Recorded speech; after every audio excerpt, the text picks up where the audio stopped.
Today I'm going to share a new DIY project of my double deck open casing for my new gaming rig.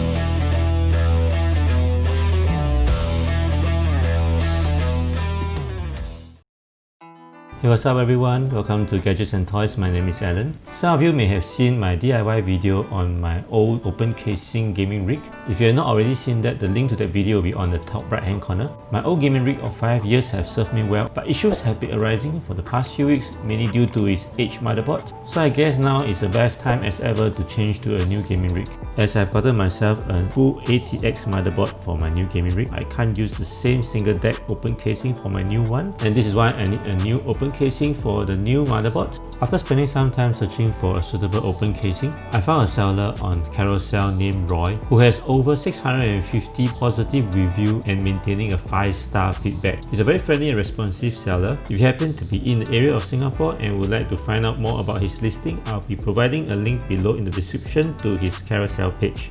I'll also be listing out the component of my new gaming rig and the local seller that I got them from. The link to his business website will also be provided in the description below. I'll now leave you to my video of the building progress. And before I go, if you find this video interesting, please click on the like button. And if it was helpful or informative in any way, please do subscribe to the channel and click on the bell button for future notifications. And I'll see you again in the next one. Bye!